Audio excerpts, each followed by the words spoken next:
Sasa marafiki, kuna kitu sikuwaambia.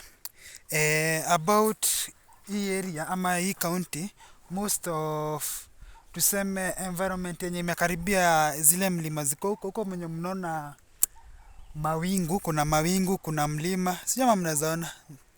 Yeah. Kama hapa katikati hizi miti mbili ziko, hizi miti ziko hapa hivi, juu ya hii nyumba huko juu ni milima ziko. Hizo milima ziko karibu na most part of hiyo area ama hata huku huwa kunanyesha.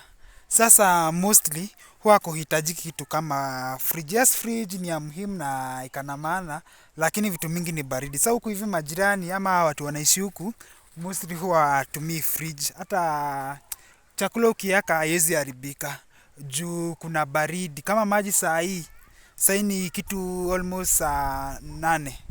Nimepatiwa maji ni baridi, imeganda ni kama hiyo maji imetoka kwa fridge. Sasa watu wa huku hivi, pande ya tuseme engineer ndo Nyonjeru, pande tunaweza ita hizi area tu zimekaribia hata Olkalau, Wanjohi, mosi hata huwa hatumii fridge. Juu sasa hii baridi iko huku ni baridi mingi sana.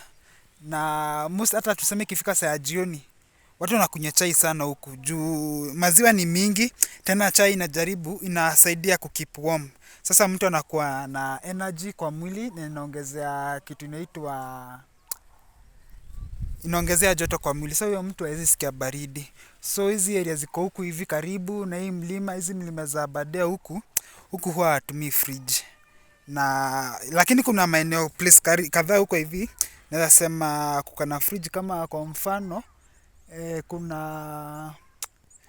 kuna Saccos ama Dairies Company huwa wanatumia huko fridge ya kugandisha maziwa ndio isiharibike, lakini ya maziwa yao unapata ni mingi na ni bulky, tena inahitaji gande kabisa. Lakini sasa baridi huku iko sawa. Sasa hata mtu akikuja kuishi huku ama mtu mwenye anaishi huku hahitaji fridge hata kidogo.